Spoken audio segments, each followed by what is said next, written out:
আসসালামু আলাইকুম। আলহামদুলিল্লাহ। এখন আমি আমার জমিতে যাচ্ছি আগাছা নির্মূল করার জন্য। যাচ্ছি খুবই ব্যস্ততার মধ্য দিয়ে। আমি আর আমার শ্যালক দুজনে যাচ্ছি। দেখা যাক ইনশাআল্লাহ, কাজ করার অভ্যাস আছে, করতে পারবো বলে রওনা হইলাম। বাকিটা আল্লাহর রহমত।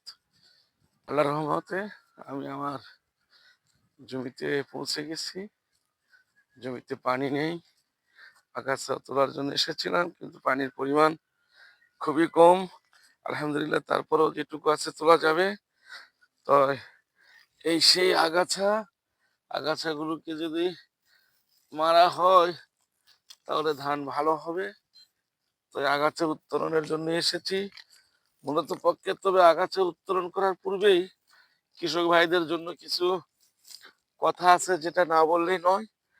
আমি আমার কর্মজীবনে যেটা অভিজ্ঞতা অর্জন করেছি, সেখান থেকে আমি কিছু কথা বলতে চাই, যাতে মাটি ও দেশের উন্নয়নের প্রকল্পে ব্যবহার করে কৃষক ভাইদের যেন উন্নতি হয়। সেটা হলো কি, গরু বা ইরি ধানে কেন উৎপাদন কম হয়, এই বিষয়টি আমরা অনেকেই জানি না। আর জানার কারণও কেউ খুঁজি না। শুধু কি করি, রাসায়নিক প্রয়োগ করি, ঔষধ প্রয়োগ করি, কীটনাশক প্রয়োগ করি, কিন্তু আসলে তা নয়। এই ধান পর্যাপ্ত পরিমাণে উৎপাদন করা সম্ভব, কিছু জিনিস জানতে হবে। সেটা কি, ধান আবাদ করার পূর্বে দেখতে হবে যে ধান আবাদ করার সময় আমার একটা পুরা ফাল্গুন মাস পড়েছে কিনা। অর্থাৎ ফেব্রুয়ারি মাসের 15 তারিখ থেকে মার্চ মাসের 15 তারিখের মধ্যে আবহাওয়াটা ধান রোপণের অনুকূলে।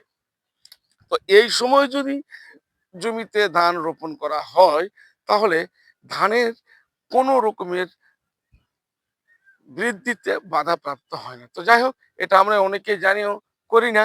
কিন্তু এখন আমি যে বিষয়গুলি বলবো সেগুলো ভালোভাবে জেনে নিতে হবে। তো সেটা কি, সেটা শোনেন আপনারা। এটা হলো যে, আমি এখন এই মুহূর্তে অবস্থান করতেছি আমার জমিতেই। আগাছা পরিষ্কার করতে এসেছিলাম, কিন্তু পানি কম থাকায় আগাছাটা পরিষ্কার করে শান্তি পাচ্ছি না। পানি দিতে হবে, তারপর আগাছা পরিবর্ধন যা কিছু আছে করা হবে। তো এই মুহূর্তেই আমি যেটা বলতে চাচ্ছি কৃষক ভাইদের জন্য, যে কেন জমিতে ধান উৎপাদন কম হবে। বোরো ধান তো উৎপাদন কম হওয়ার কথা নয়, বোরো ধান উৎপাদন হবে অধিক। এই ধানটাই সবচেয়ে বেশি উৎপাদন হয়, কিন্তু কেন হয় না সেই জিনিসটা আমরাই জানার দরকার। সেটা কেন হয় না আমি বলতেছি। এক নম্বর হলো যেটা, সেটা হলো কি, যে জমিতে ঠিক মতো পানি দেওয়ার অভাব। অর্থাৎ কোথাও কম কোথাও বেশি পানি দেওয়ার সমতার অভাব। এই পানি যদি সঠিক মতো দেওয়া যায়, তাহলে পানি যদি ঠিক মতো জমিতে সমানভাবে দেওয়া যায়, তাহলে ধান উৎপাদন হবে। কিন্তু সেটা আমরাই করি না।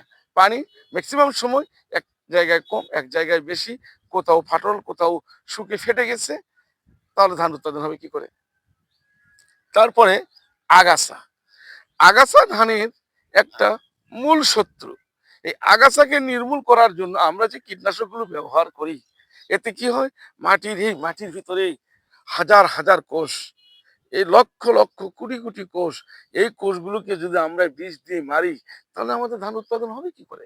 সুতরাং এটাকে মারতে গেলে সাধারণত হালকা ভাবে বিষ প্রয়োগ করে মারতে হবে। সেটা কিভাবে, বিভিন্ন খাদ্যর সঙ্গে সংমিশ্রণ করে দিয়ে এগুলো মারতে হবে।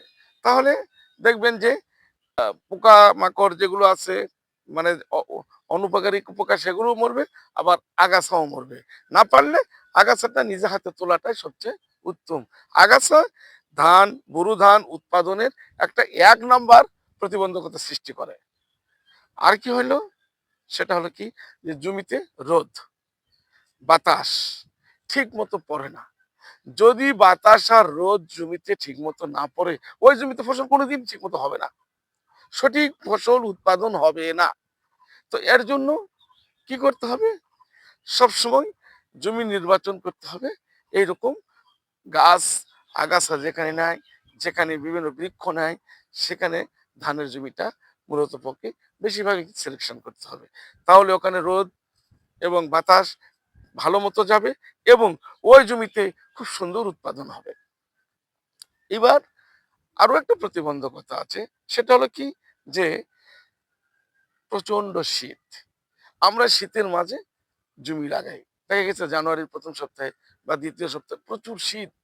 ওই শীতে আকাশ মেঘাচ্ছন্ন থাকে, কোথাও বৃষ্টি হয়, ওর মধ্যে ধান কুশি জাগাইতে পারে না, বিধায় বোরো ধান ভালো উৎপাদন হয় না। অর্থাৎ বোরো ধান মেঘাচ্ছন্ন আকাশ সহ্য করতে পারে না।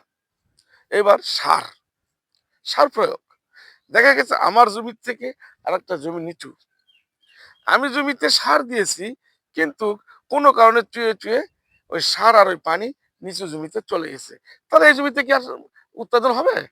উৎপাদন হবে না, তখন আমার উৎপাদনটা কমে যায়। তো মূলত পক্ষে আমাদেরকে সব সময় দেখতে হবে এই জিনিসগুলোর থেকে আমার এই জমিটাকে সব সময় নিরাপদ রাখতে হবে এবং জমির উপর নজর রাখতে হবে, এই জিনিসগুলো না হয়। তো যাই হোক, আমি সকলের উদ্দেশ্যে কথাটা বললাম। তাই আমি আমার আগাছাটা পরিষ্কার করার জন্য এসে দেখি জমিতে পানি নেই। তাই জানি না আমার উৎপাদনই বা কি হবে। তাই সঠিক পানি না থাকার কারণে আমি আজকে আগাছা পরিষ্কার করতে পারলাম না। আগামীতে পরিষ্কার করব। সেই ভিডিও দেখা পর্যন্ত আপনারা অপেক্ষা করেন। আল্লাহ হাফেজ।